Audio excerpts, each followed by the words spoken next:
cuando nosotros podemos ver la iglesia como un cuerpo humano, compuesto por cabeza, brazos, tronco, piernas y todo lo que lo, lo llena, es un poco más entendible verlo, ¿no? Y hace un tiempo que pues he venido, ¿no? Viendo pues a la iglesia con su cuerpo o en el cuerpo, pudiéramos conocer un poco acerca de la iglesia, de la unión y el servicio de la iglesia.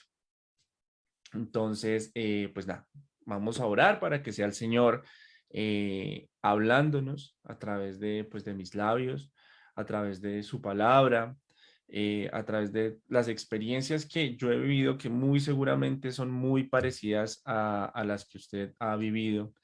Una cosa también digo, y es mi apreciación de la iglesia como cuerpo, ¿no? Esto es algo un poco subjetivo. Seguramente habrán más personas que digan, sí, yo también, como habrán personas que de pronto no lo hayan visto así, ¿sí?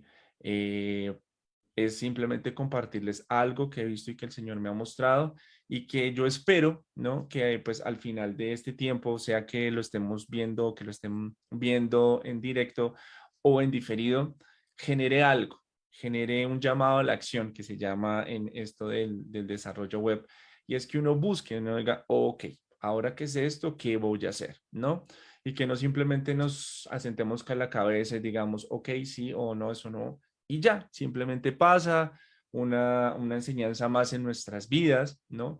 Como pasa muchas veces cuando vamos a la iglesia, ¿no? Que vamos los domingos, escuchamos una predicación, nos sentamos o decimos no, y pasa, y se nos olvida, 2 días se nos olvida, y se nos olvida algo muy importante y es cómo practico eso que yo estoy hablando. Y precisamente por esa falta de, es que yo veo que el cuerpo, la iglesia, el cuerpo de Cristo se está o se ha venido resquebrajando hace un buen tiempo. Entonces, oremos. Padre, yo vengo delante de ti, Señor, venimos delante de ti, Padre, y te pedimos que nos ayudes, Señor. Tú nos amas, tú amas a tu esposa, tú amas a tu iglesia, tanto, tanto que entregaste a tu propio Hijo, que tú mismo te rebajaste a semejanza nuestra, Señor, y entregaste tu propia vida para limpiarnos, para perdonarnos, para que nosotros pudiéramos estar eternamente delante de ti, Señor. Es un amor demasiado grande que solo tú podrías hacer por tu iglesia, por tus hijos, por tu esposa, así la llamas de diferentes maneras en la palabra, Señor. Y yo te pido que nos ayudes, Señor, a poder ver, que quites ese velo que Satanás ha venido colocando durante muchísimos años, Señor, y que ha venido dañando la iglesia en gran manera, Padre, al punto de hoy, que es algo crítico, Señor, y que tal vez nosotros no vemos, no queremos ver, no nos conviene, Señor, pero tú eres bueno, Padre, tú eres bueno, y yo por eso te pido que ores en esta tarde, Señor, así como oraste durante todo el día y vas a seguir orando, Señor. Te pido que nos abras los ojos y los oídos y nuestras mentes para que seamos conscientes de la realidad que estamos viviendo, Señor, y que nos ayudes a tomar acción, que no seamos oidores, sino hacedores de lo que allí está escrito, de lo que tú nos has dado. Hoy veíamos que lo que nosotros debemos hacer es obedecerte, obedecer a tu palabra para tener esa vida eterna y mantenerla hasta el final, Señor. Gracias por este tiempo, gracias por mis hermanos, gracias por cada una de las personas que se acerca a esta palabra, Señor, a este tiempo. Te lo pedimos en el nombre de Jesús. Amén. Quiero empezar con una frase muy común que creo que muchos hemos escuchado, que dice, divide y vencerás, ¿no? Del latín divide et impera. ¿Qué significa divide y domina? Esta frase la usó el emperador romano, Julio César, ¿no? Y esta frase, esta idea que este emperador usaba, la usó o era un diseño político, ¿no? ¿Para qué? Para poder gobernar, ¿no?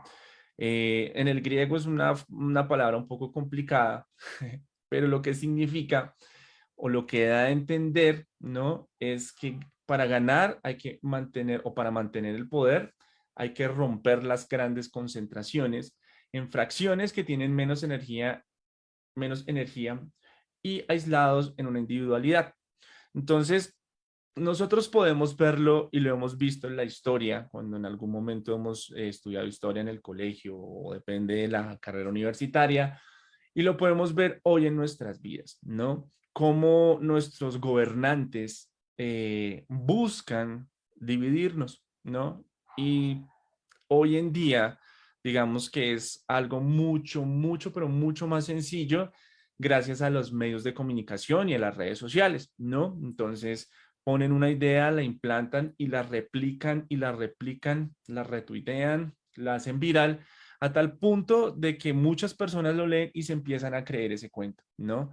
Entonces, como somos seres humanos tan cambiantes y nos identificamos con una u otra cosa de acuerdo a a nuestro contexto, a nuestro ser y a lo que nos gusta, que lo veamos esta mañana, cada quien, cada ser humano, todos los seres humanos siempre vamos a buscar lo que mejor nos parece, nuestra conveniencia, por principio, nosotros vamos a buscar porque así estamos hechos, ¿no? Hacerlo diferente es lo que tiene un costo. Entonces, lo hemos visto últimamente que los que se vacunan con los que no se vacunan, entonces los ponen unos en contra de otros para que entre ellos mismos, y me incluyo dentro de nosotros mismos, entonces opinamos y decimos, y cada quien va a tener una razón justificada para mantenerse en su posición, ¿no? Que si este dice que sí, el otro dice que no, entonces este está mal. Y así vivimos en un conflicto continuo, ¿no? En un conflicto continuo todo el tiempo. Y es lo que hemos visto en nuestras ciudades. Pero esta frase, no, esta idea no viene de Julio César, ¿no? Esto viene de más atrás y es algo un poco más profundo. De hecho, en el Evangelio de Mateo, el Señor Jesús nos muestra algo súper importante. Dice en Mateo 12:25, todo reino dividido contra sí mismo será destruido. Ninguna ciudad o familia dividida contra sí misma sobrevivirá. Otras versiones dicen permanecerá. Entonces, aquí Dios, quien fue que nos creó, ¿no? Porque sabemos y creemos que nuestro Dios, nuestro Padre Todopoderoso, fue quien creó el cielo, la tierra y sus ejércitos, es decir, todo lo que existe, ¿no? Y digo no, mi esposa me dice, digo mucho no, y todo lo que existe. Por ende, Él es quien estableció todas las cosas y quien nos conoce absolutamente, literal, absolutamente.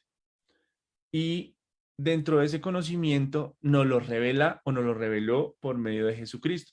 Y Él está diciendo esto, algo que aparentemente tiene muchísima lógica, pero es como si nosotros no lo pudiéramos entender o no nos importa y lo dejamos de lado. Todo reino, toda ciudad o toda familia, ¿no? Va de algo más grande, un reino podría ser todo un país, ¿no? A una ciudad algo más pequeña o algo más íntimo que sería la familia. Si estamos divididos, no vamos a permanecer. Es decir, nos vamos a ir en contra y vamos a estar en un constante conflicto diariamente, ¿no? Entonces es muy importante que nosotros podamos entender esto. ¿Y quién es el que quiere que esto se suceda? El mismo Señor Jesús, cuando está hablando, hace la referencia a Satanás. Y en Juan 10:10, cuando habla de Satanás, dice que Satanás, el ladrón, el enemigo, no viene más sino para robar, para matar y para destruir. Es decir, lo que quiere Satanás es dañarnos.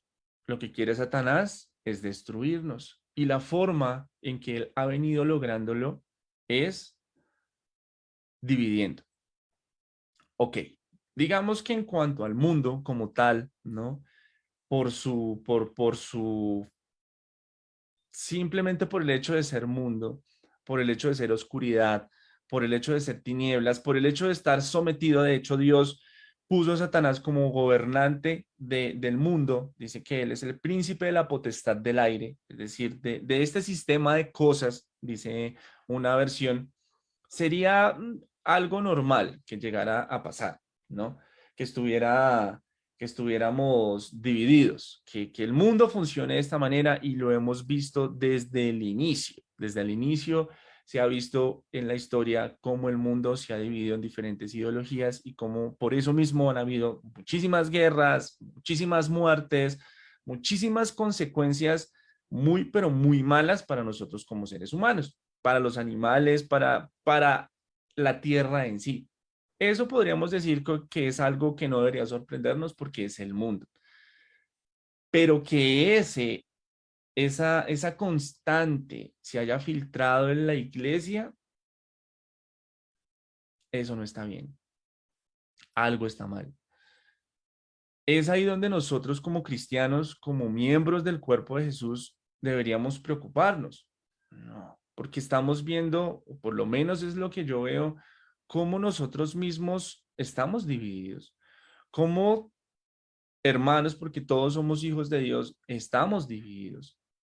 Cuando lo que veíamos hoy es que la voluntad de Dios, en el plan de Dios, es que nosotros seamos uno, ¿no? Dice, no voy a poder dejar de decir no. Juan 17:12 es una muletilla que llaman. Y ya no estoy en el mundo, mas estos están en el mundo. Y yo voy a ti, Padre Santo, a los que me has dado, guárdalos en tu nombre para que sean uno, así como nosotros. El Señor Jesús, en esta oración muy bonita que el pastor John también la tocó en horas de la tarde, mostraba cómo el anhelo de Jesús era que nosotros como iglesia, que vimos que literalmente no decía iglesia, pero podemos entender que está hablando de su iglesia, de su cuerpo, de quienes lo seguimos, anhela que seamos, ¿qué? Uno. Y en el 20, en el versículo 20 dice, mas no ruego solamente por esto, sino también para los que han de creer en mí por la palabra de ellos, para que todos sean uno como tú, oh Padre, en mí y yo en ti, que también ellos sean uno en nosotros para que el mundo crea que tú me enviaste. Así que si nosotros queremos mostrar al mundo algo diferente, nosotros deberíamos ser uno como cuerpo para que el mundo crea que tú me enviaste. Si la iglesia o la que nos hacemos llamar la iglesia, los que nos hacemos llamar seguidores de Jesús, hermanos, no somos una unidad, no somos uno, pues definitivamente lo que no estamos mostrando es que somos seguidores, que no somos creyentes. Estamos, no estamos cumpliendo como, no estamos dando ese testimonio, es la palabra, de que Jesús fue enviado por Dios, porque no estamos haciendo lo que Él nos dijo. Y esto es lo preocupante. Esta es, digamos, la razón por la cual quise que nos pudiéramos reunir y revisar este tema, porque es más o menos una imagen gráfica. No sé si en algún momento ustedes han visto un cuerpo humano desmembrado, ¿sí? Es una imagen dura, es una imagen fea, que a algunos el morbo pues les da para ver más porque les gusta ver eso. A mí me da, no, me da muchísima cosa. Pero imagínense en esto, imagínense la iglesia en este momento como un cuerpo desmembrado, ¿no? Como algo que se separa con esa imagen terrible. No sé si de pronto, y aquí sale el nombre que pues busco ponerle a esta enseñanza, hay un juego eh, que se llama Mortal Kombat. Y en este juego, entonces pelean dos muñequitos y puño, patada, puño, patada, puño, patada, y hay una línea de sangre y llega un momento en que de tanto golpear al otro, ya queda tambaleando, ¿no? Queda a punto de caerse en ese momento. Y en ese momento hay una jugada que se llama Fatality. La Fatality normalmente son unas cosas sumamente sangrientas y van a hacer es desmembrar los cuerpos, ¿no? Entonces, el nombre que busco ponerle a esta enseñanza se llama la iglesia en Fatality. Es decir, nosotros estamos en ese último pedacito, vuelvo y digo, es mi percepción, donde lo que estamos esperando es que definitivamente quedemos totalmente desmembrados, ¿no? Cuando uno ve un cuerpo desmembrado, o mejor, perdón, cuando uno ve un cuerpo que le hace falta una parte, ¿no? Entonces nosotros podemos ver que un cuerpo puede funcionar sin un brazo, sin los dos brazos, sin una pierna, sin las dos piernas, o aún sin los dos brazos y sin las dos piernas. Pero la única extremidad que no se puede quitar es la cabeza. Y entendemos por medio de la palabra que la cabeza es Jesús. Pero si nosotros seguimos en esta idea de separación, de desmembramiento, obviamente lo que Satanás va a buscar es precisamente que nosotros nos separemos del todo y en ese caso estaremos totalmente perdidos. Cuando yo empecé a ver esto acerca de la iglesia, no, perdóneme que hable un poquito de mí, pues a mí me sorprendió porque por naturaleza, desde chiquito yo he sido muy egocéntrico, egoísta, apático, indolente, ¿no? Entonces a mí realmente las personas poco me importaban, no, pero poco es poco, o sea, podía haber una noticia terrible y como que, es que ni siquiera, o sea, era como, qué embarrada, era un formalismo, pero nada, nada. Cuando yo empecé a ser cristiano, digamos que eso no cambió mucho. Y mucha de la doctrina o el conocimiento que fui aprendiendo no llegó a lo profundo de mi corazón como para hacerme entender esta parte. Sí, aprendí de la palabra y el significado de cada palabra y varias cosas técnicas, algo muy dogmático, pero que llegara a tocar mi corazón, no. Por eso cuando yo empecé a sentir eso, cuando yo empecé de hecho, hay un predicador, Alex San Pedro, es un español, y empecé a escucharlo y a verlo y cómo él hacía referencia a la iglesia. Él no está diciendo que estemos desmembrados. Es un ejemplo mío un poco duro para entender. Y empecé a moverme con eso, más la idea que yo traía, pues, o sea, el Señor respondió porque dije, Señor, también si uno lee en Hechos, uno dice, no, no, como que no está pasando, como que no está pasando esto que está allí, ¿por qué? Y entonces conocí algo de este hombre y empiezo a ver y yo digo, oh por Dios, y empiezo a ser cambiado. Yo digo, ok, si yo, Iván, que tengo eso en mi ser y que todavía lo tengo porque todavía sigo siendo así, apenas estoy en ese proceso de cambio, puedo ver y puedo empezar a cambiar, yo creo que tenemos esperanza. Y es obvio que tenemos esperanza, ¿por qué? Porque somos amados por Dios, pero su voluntad se hace si nosotros permitimos que Él la haga.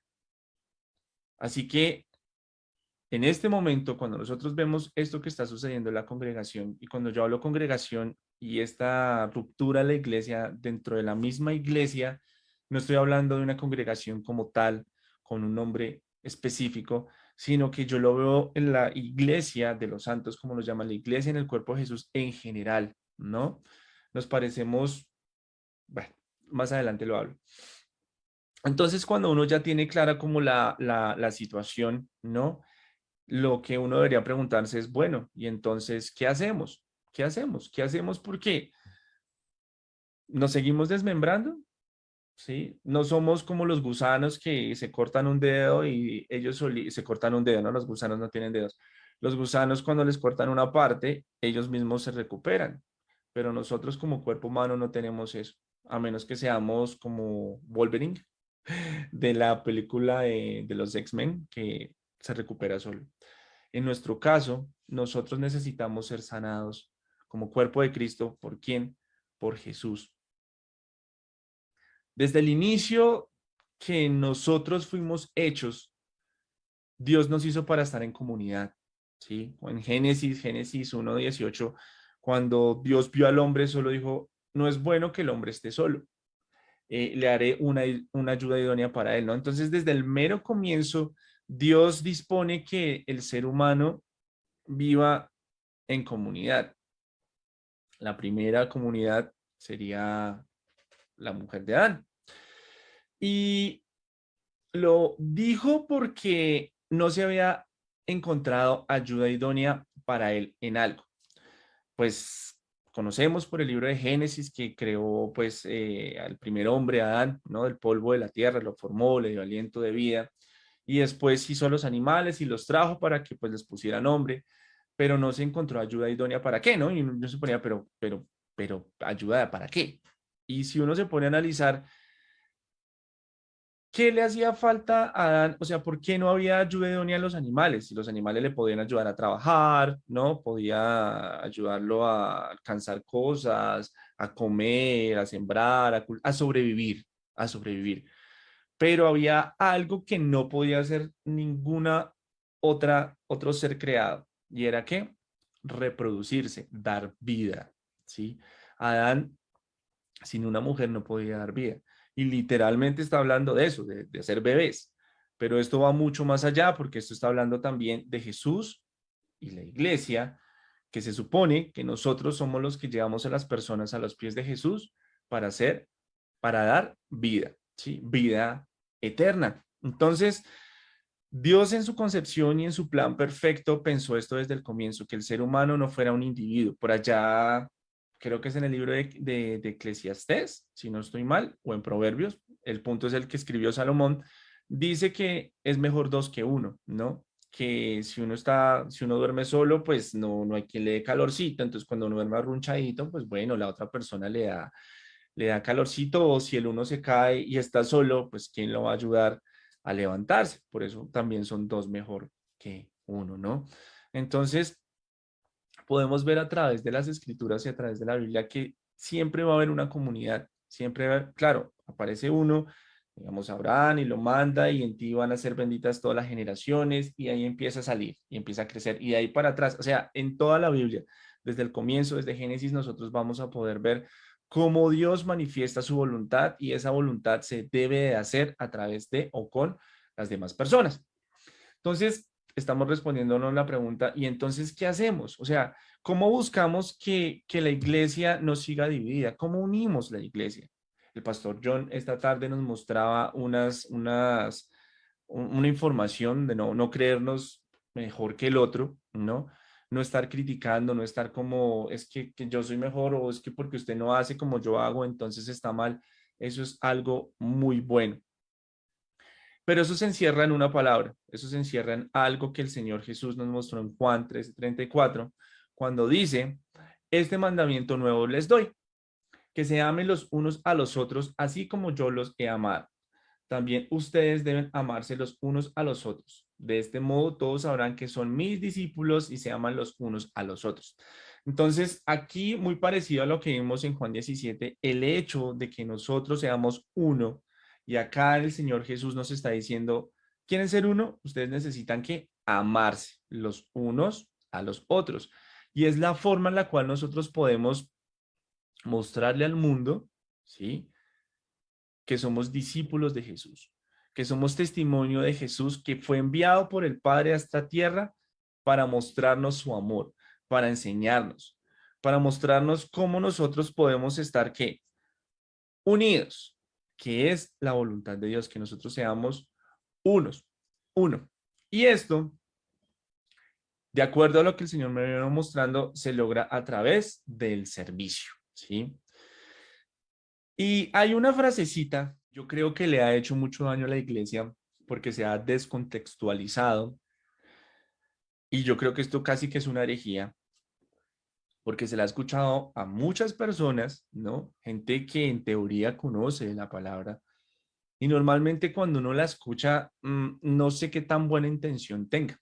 Y es esta frase súper conocida que dice, nosotros no servimos a los hombres, servimos es a Dios o servimos solo a Dios. Y las veces que yo lo he escuchado, normalmente se dice cuando un hermano le hizo una embarrada, ¿no? Que estaba preocupado por el hermano y que estaba haciendo algo y lo defraudó. Y entonces llega otro hermano a darle consuelo y dice, no te preocupes, no te preocupes, porque es que tú no sirves a los hombres, tú sirves es a Dios, ¿sí? Lo he escuchado desde los púlpitos también. Sin embargo, si uno no ve bien esta frase puede ser muy egoísta, puede ser muy orgullosa, puede tener mucho daño dentro de lo que dice si es del corazón sale con esa mala intención. De hecho, de hecho, la había escuchado tantas veces que yo no me había tomado el tiempo para buscarla en la Biblia. Yo, pero ¿de dónde sale esta palabra? ¿De dónde sale esta frase? ¿Por qué? ¿Por qué la dicen tanto y la dicen con tanta autoridad? ¿No? Con tanto... Hay tres versículos que hablan acerca de eso. Uno es Gálatas 1:10 que dice, ¿qué busco con esto? ¿Ganarme la aprobación humana o la de Dios? ¿Piensan que procuro agradar a los demás? Si yo buscara agradar a otros, no sería siervo de Cristo, ¿no? Y allí en el contexto que está hablando Pablo en la carta a los Gálatas, está diciendo qué es lo que busca, pero con la predicación del Evangelio. Es decir, aquí no está hablando acerca del servicio, aquí está hablando de lo que usted hace. ¿Quién quiere que usted le dé la aprobación? Y eso es diferente a yo no sirvo a los hombres, yo sirvo a Dios. No, no, no. Sería diferente decir es que cuando yo sirvo, yo no busco la aprobación de los hombres, sino que yo busco la aprobación es de Dios, de mi Señor, ¿no?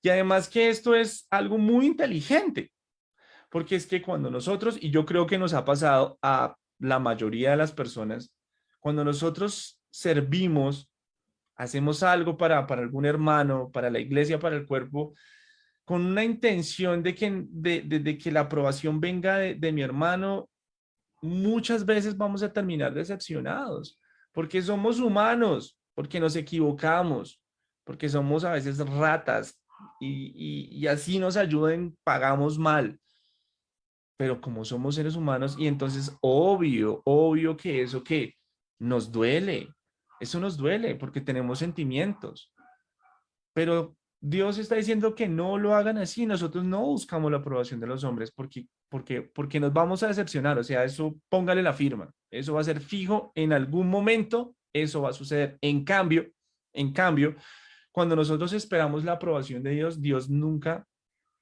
va a desaprobarnos a menos que nosotros estemos haciendo lo que Él nos está diciendo, no lo hagan así. Pero si nosotros buscamos servir al otro, ¿no?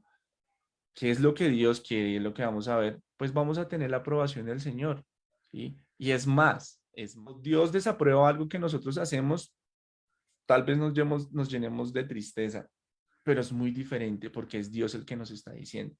Claro está, hay personas como Caín, que también lo tocó el pastor, que definitivamente Dios los desaprueba y en lugar de decir, ¿cómo corrijo esto? Simplemente que van y matan al hermano. Y es algo que podemos ver, no solo en Caín y Abel, sino que se ha repetido la historia muchísimas veces en medio de la iglesia. Efesios 6:6 dice, no lo hagan solo cuando los estén mirando como los que quieren ganarse el favor humano, sino como esclavos de Cristo, haciendo de todo corazón la voluntad de Dios. Tiene mucho que ver con el de Gálatas porque está precisamente diciendo eso acerca de usted qué espera o de quién está esperando la recompensa. Pero vuelvo y dice, ahí en ningún momento está diciendo usted no sirve a los hombres, sino que solo sirve a Dios. Uno un poco más parecido, que no lo había tenido en cuenta y en una reunión de jóvenes el sábado me di cuenta, y dice ahora sí Colosenses 3:23 al 24 y dice, y todo lo que hagáis, hacedlo de corazón como para el Señor y no para los hombres, sabiendo que del Señor recibiréis la recompensa de la herencia, porque a Cristo el Señor servís. Este sí tiene, o sea, este se parece, ¿cómo decirlo? En la forma, en la estructura de lo que dice, sin embargo, aquí está hablando acerca de el trabajo de un deber cristiano cuando usted como cristiano, usted labora en una empresa o es esclavo, está diciendo, viejo, no espere que su amo lo trate bien, o sea, no espere estar haciéndolo para que lo vean y para que lo aplaudan y para que, porque es que usted realmente no va a recibir la recompensa, ¿no? De parte de los hombres. De hecho, el Señor Jesús cuando habla acerca de la recompensa y, por ejemplo, dice de la oración y dice que les gusta orar en público, dice, de cierto, ya tienen su recompensa. O los que ayunan, por ejemplo, ya que estamos en esto del ayuno, si usted ayuna para que los demás lo vean y lo aplaudan, dicen, de cierto, usted ya tiene su recompensa. Y es que las demás personas digan, oh, qué hombre, qué mujer tan piadosa, qué buena persona, mírelo cómo ayuna y tan lindo. Pero nosotros no estamos buscando eso. Nosotros estamos buscando es que sea Dios quien nos ve porque Él sí es bueno en principio y Él puede recompensarnos con algo que ningún ser humano nos puede dar, la vida eterna. Claro que hay recompensa acá y el Señor nos ayuda, pero la vida eterna es exclusividad de Dios. Él es el único que nos puede dar. Y lo que sí hay en la Biblia, ¿no? Es que uno busca, digamos, en Mateo 28, cómo el Señor dice, ustedes deben ser como el Hijo del Hombre. Yo no vine para que me sirvieran, he venido para servir y para dar vida en rescate de mucha gente. Esto lo está diciendo ¿quién? Jesús. Jesús está diciendo, yo no vine para que me sirvan a mí, yo vine para servir a los demás. Y si yo veo lo que el Señor Jesús está diciendo con esa frasecita, es que yo no sirvo a los hombres, sino yo sirvo a Dios, con esa descontextualización de ese orgullito allí que, pues definitivamente eso es anticristiano, porque el mismo Jesús nos está dando ejemplo de que Él no vino a que lo sirvieran, sino que vino a servir.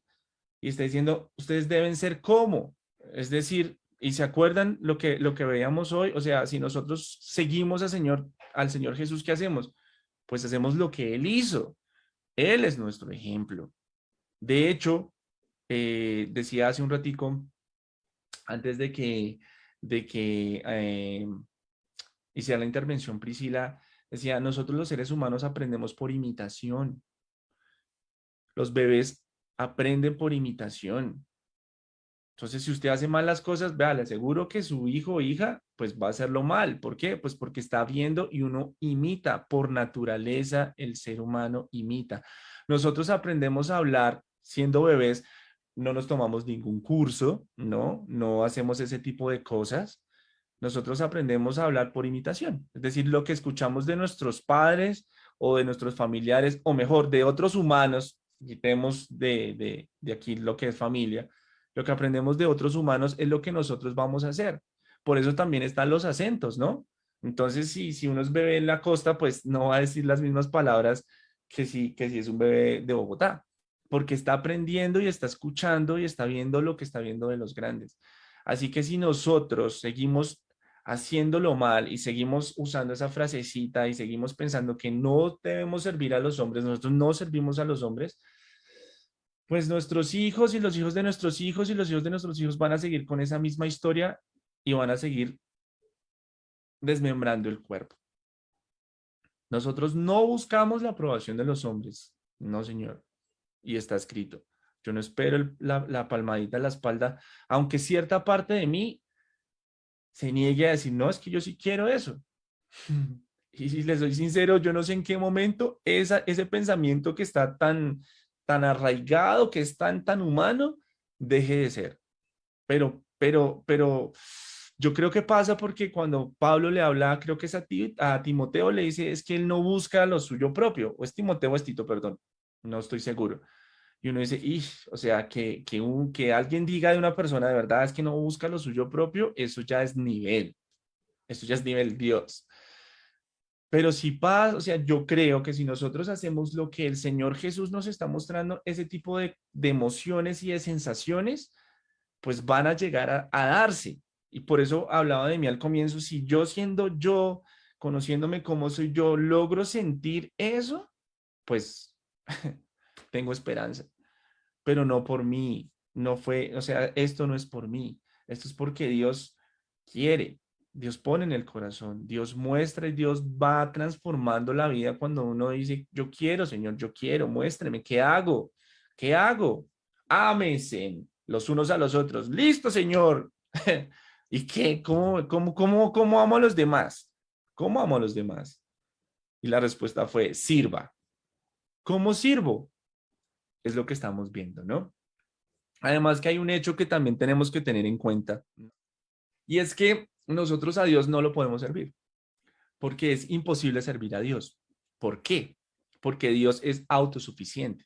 Dios no necesita de nada ni de nadie, ¿no? Lo dice en Hechos capítulo 17, 24. Dice, el Dios que hizo el mundo y todas las cosas que en él hay, siendo Señor del cielo y de la tierra, no habita en templos hechos por manos humanas, ni es honrado por manos de hombres, como si necesitase de algo, pues Él es quien da a todos vida y aliento y todas las cosas. Es decir, Dios como ser absoluto no necesita de absolutamente nada. ¿Por qué? Porque Él es Dios, absoluto y todopoderoso. O sea, Él es autosuficiente. Esa autosuficiencia es que es suficiente para sí mismo con lo que Él es, ¿no? Un ejemplo, usted le rasca la espalda en ese punto donde a usted el brazo no le alcanza. No, hay gente que tiene ciertas cualidades y capacidades y es capaz de voltear el brazo y bueno, hace unas cosas medio locas, pero lo normal uno no lo puede hacer. ¿Y uno qué tiene que hacer? Si tiene alguien, un compañero, una compañera le dice, oiga, sofá, me rasca la espalda, ¿no? Necesita servirse de alguien para satisfacer esa piquiña, quitarse esa piquiña, esa necesidad, llamémoslo necesidad de quitarse esa piquiña. Si está solo, entonces busca un lápiz, un esfero, una manita que tiene la formita de, un palito que tiene una formita así y está hecho precisamente para qué, para rascarse la espalda. Usted se tiene que servir de ese objeto o se rasca contra una pared, contra un árbol, pero usted por sí solo no. Si lleváramos esto a Dios, mi imaginación, ¿no? Si Dios tuviera espalda y le rascara allí, de sí Él hace, sale una mano, la crea él y se rasca. Yo sé que es un ejemplo bobo, pero creo que nos da a entender que Dios no necesita de nosotros. Sin embargo, Él quiere que le sirvamos, pero entendamos cómo quiere que le sirvamos, cómo nos amamos, cómo le servimos, cómo le servimos a un Dios que no necesita nada, a un Dios que es autosuficiente. Y Él nos lo muestra en Mateo 25, 37 al 40. Mm, no, vamos desde el 34 para poderlo entender mejor. Dice, entonces el rey dirá a los de su derecha, venid benditos de mi Padre, heredad el reino preparado para vosotros desde la fundación del mundo, porque tuve hambre y me diste de comer, tuve sed y me diste de beber, fui forastero y me recogiste, estuve desnudo y me cubriste, enfermo y me visitasteis, en la cárcel y vinisteis a mí. Y entonces los justos le responderán diciendo, Señor, pero ¿cuándo te vimos hambriento y te sustentamos, o sedientos o sediento y te dimos de beber? ¿O cuándo te vimos forastero y te recogimos, o desnudo y te cubrimos? ¿O cuándo te vimos enfermo o en la cárcel y vinimos a ti? Y respondiendo el rey, el Señor Jesús, les dirá, de cierto os digo que cuando lo hiciste a uno de estos mis hermanos más pequeños, a mí lo hiciste. Entonces, ok. Y yo sé, hay diferentes interpretaciones de este capítulo de Mateo, ¿no? Y entonces hay quienes, por mera conveniencia, supongo yo, dicen, no, ahí no está hablando ni del hambre física, ni de la desnudez física, ni de los problemas físicos, todo es espiritual. Eso es para el espíritu. Y usted hizo por el espíritu de la persona. Y separan la carne del espíritu. Y hay quienes se van al otro lado. Eso no tiene nada que ver con lo espiritual. Eso es solo el hambre física, la desnudez física, estar en la cárcel. Sin embargo, creo que son las dos cosas. Sí, creo que si entendemos cómo el Señor Jesús nos está diciendo que hagamos y que por medio de las cosas que hechas es que entendemos las cosas espirituales, así se lo dijo el Señor Jesús a Nicodemo, le dijo, hermano, si usted viendo, o sea, si usted con las cosas que ve no entiende, ¿cómo va a entender las espirituales? No se puede. Creo que no se puede separar una cosa de la otra. Entonces, ¿cómo servimos a un Dios que no requiere de nuestros servicios en lo más mínimo? A través de su cuerpo. ¿Ven por qué el ejemplo del cuerpo es tan bueno?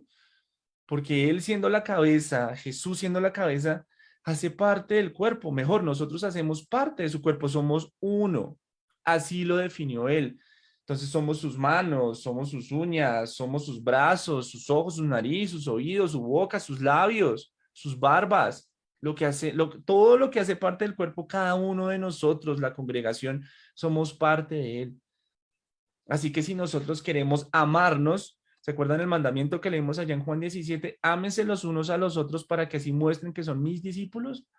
Bueno, listo, Señor. ¿Y cómo amo? Sírvanme, sírvanse, sírvanme. ¿Cómo? En mi cuerpo.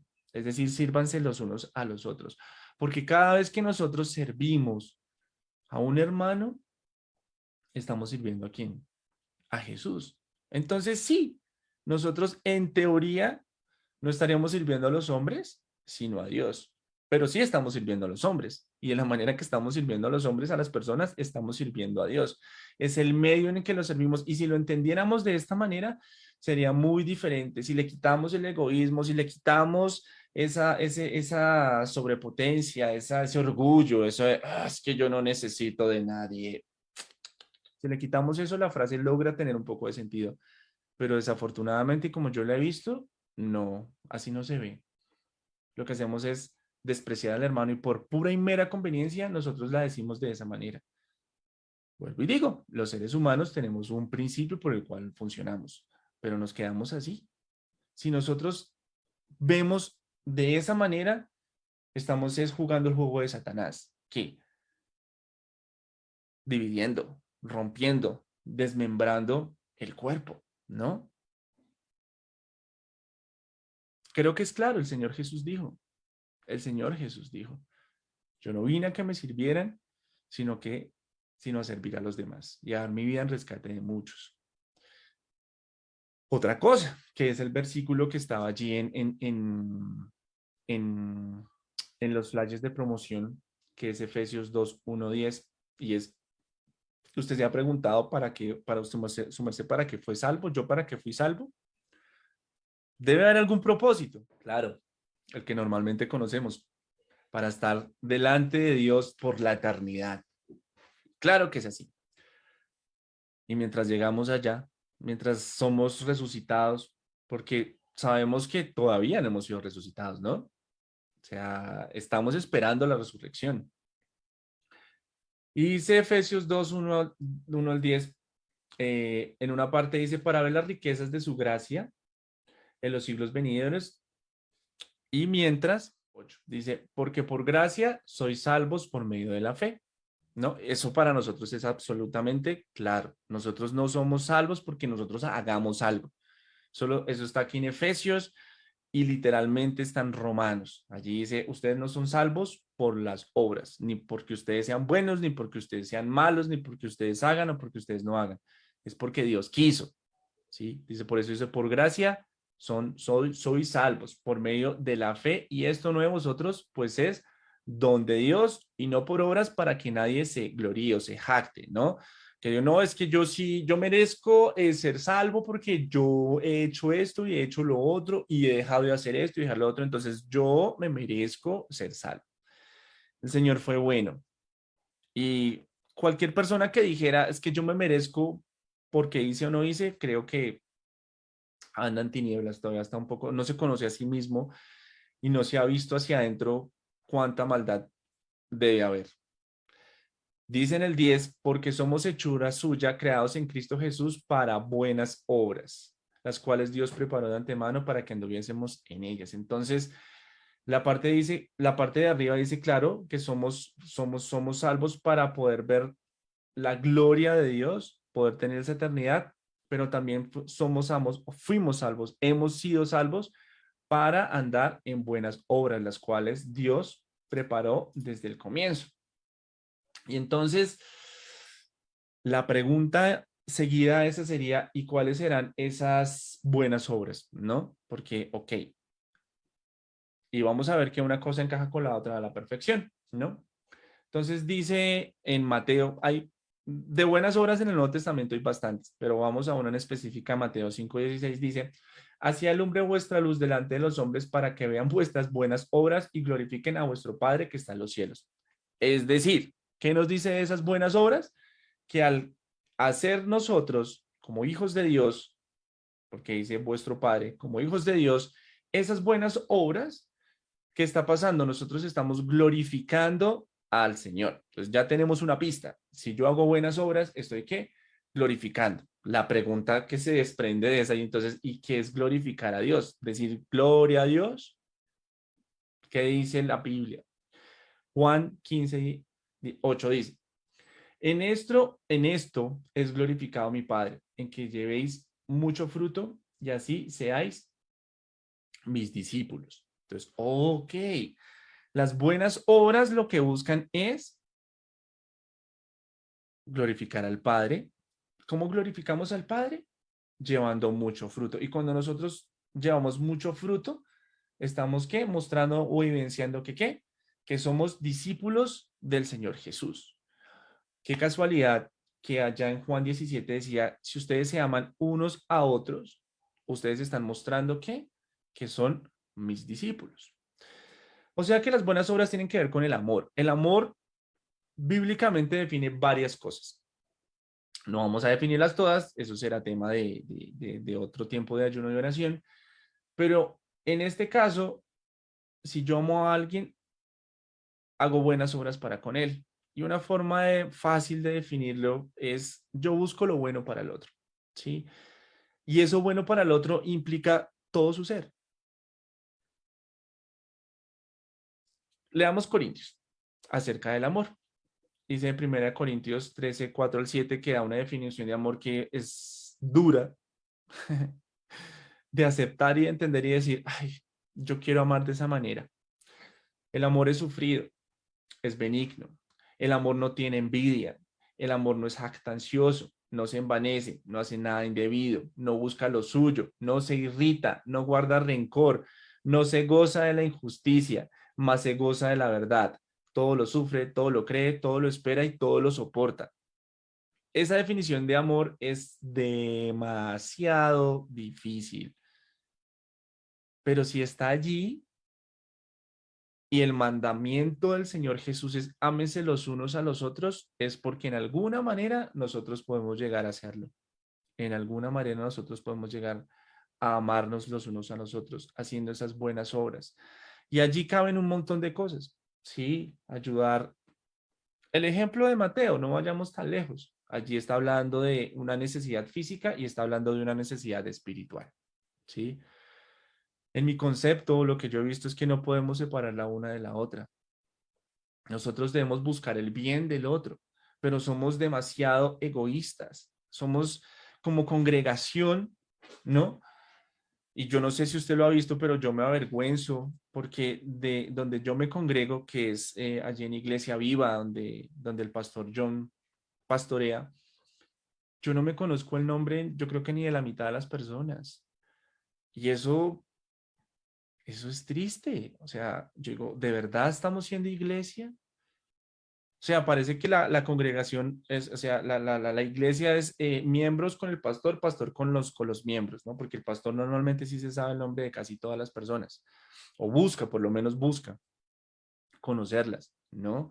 Gracias a Dios, a través del pastor John y el pastor Clímaco he podido ver esa labor pastoral de que se interesan por las ovejas, ¿no? Por los miembros. Pero entre miembros la cuestión es muy, muy religiosa.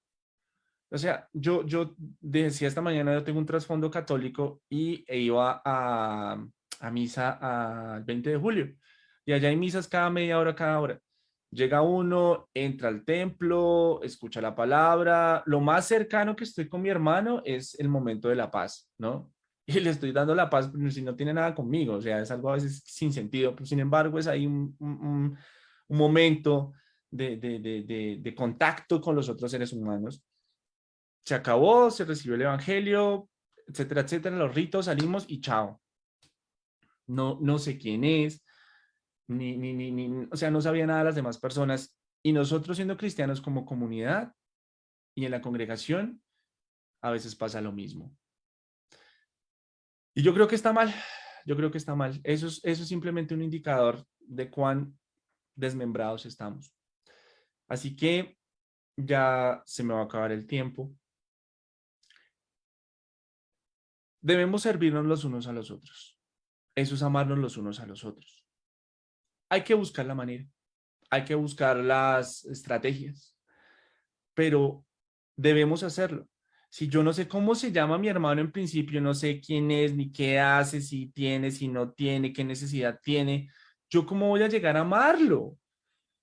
Yo cómo amo al que no conozco, ni siquiera me sé el nombre, ¿cómo hago? ¿Cómo hago? No se puede. Necesitamos que convivir. Somos una comunidad, tenemos algo en común, que Jesús. Si Jesús es nuestra común unidad, pues hacemos lo que el Señor Jesús nos está mostrando, ¿no? Cohesión como hermanos. Y eso solo se logra mediante la convivencia. Yo me imagino que deben tener la misma raíz, comunidad, convivencia. Me lo imagino porque no lo investigué. Y esto, a mí en manera personal, me ha servido como una terapia ocupacional, ¿no? O sea, el hecho de que si yo quiero mejorar algo, yo debo ocuparme en eso que necesito, en esa falencia. Creo que dentro de los muchos años que llevo, pues no son tantos, pero ya llevo varios como cristiano, había un vacío y hay un vacío que no se llena solo con ir a un culto y escuchar la palabra. Se necesita esa vida, esa convivencia y somos tan egoístas que, bueno, vamos a hacer un grupo de, ay no, qué mamera, no, yo no voy a eso, vamos a hacer un grupo de parejas, ay no, qué mamera, no, y como nosotros no somos la figurita, ¿no? Como no somos pues la estrellita que vas, ah, yo no, como tú no diriges eso, entonces, no, qué mamera, yo no voy. Y ahí sale nuestra humanidad, no, ni siquiera nuestra humanidad, nuestra deshumanidad, ¿no? Sale ese orgullo, porque no queremos que la otra persona se meta en nuestras vidas porque uy, no, ¿qué le importa? Eso es mero chisme, porque si nosotros no construimos relación desde Jesús, desde el amor, desde entender que somos diferentes, como lo decía el pastor, desde entender que tenemos diferencias, pero que tenemos el mismo objetivo, la vida eterna, y que este mundo en cierto modo pueda ser más llevadero, pues claro, entonces salen los chismes, salen un montón de cosas porque está construido sobre lo que no es. Pero si nosotros, como miembros de la iglesia, como miembros del cuerpo de Jesús, unidos por las coyunturas, lo dice la palabra, buscamos el bien el uno del otro y nos ayudamos en lo que nosotros podamos ayudar a los demás, en lo que nuestra capacidad de, no es que yo no sé cómo servir, hay un montón de ministerios. Ore, por lo menos ore por el otro, pero no sea como lo que, sí, yo voy a orar, ah, Señor, ayúdalo, y ya, sin importar la persona, sin realmente entender qué es lo que le está pasando a esa persona. Y yo sé que esto es muy difícil, para mí esto era imposible, ya, de verdad, eso no se va a poder hacer, Señor, eso es una utopía. Pero hoy en día digo, ok, en alguna manera se debe poder y que Dios nos dé sabiduría y por eso digo, si esta enseñanza, si el compartir, yo no sé si esto sea una enseñanza, si el compartir esto que el Señor me mostró con usted no lo cuestiona y no lo mueve a buscar cómo usted es más iglesia, cómo se une más, cómo se interesa por su hermano y usted sigue en su egoísmo, en su rebeldía, en su egocentrismo, en su apatía, en sus problemas sumido, ahí nos vamos a quedar quién sabe cuánto. Pero yo sé que ojalá hayamos personas que podamos lograrlo, que podamos mover la iglesia a una iglesia más unida, una iglesia que se conoce. Cuando dice que cuando le pasa algo chévere a uno que todos nos gocemos o cuando le pasa algo triste todos nos lloremos juntos, pues yo no sé ni cómo se llama, yo no sé qué le pasa, pues ¿en qué momento va a suceder eso? Así que acuérdense de lo que dijo Santiago. Si usted cree y no hace, su fe es muerta.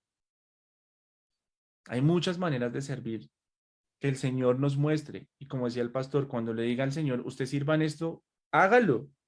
Confórmese con lo que el Señor le está dando que sirva por ese lado. Porque cada cuerpo, cada parte del cuerpo tiene una función. Así que tratemos de servirnos los unos a los otros. Jesús dijo, y esa frasecita, por favor, entiéndala que cuando la diga, debe tener un contexto y un trasfondo que busca el bien del otro, no simplemente algo que quiere usted decir para sentirse bien, para zafarse del hermano convenientemente, porque servir cuesta. Dar de lo suyo cuesta. Y cuando no se tiene, cuesta más. Pero Jesús dijo de la pobre, esta mujer que dio las dos blancas, vea, ella dio más que ese tipo que tenía mucho, porque dio todo su sustento. Y que nosotros logremos hacer eso, misericordia de Dios, poder de Dios. Que la palabra que nosotros escuchamos los domingos de verdad la vivamos y que no digamos tan linda la predica, pero no hacemos nada, nada. Y seguimos en lo mismo. Que la iglesia no siga en fatality, porque nos van a cortar la cabeza y hasta ahí fue, hasta ahí llegó nuestra vida.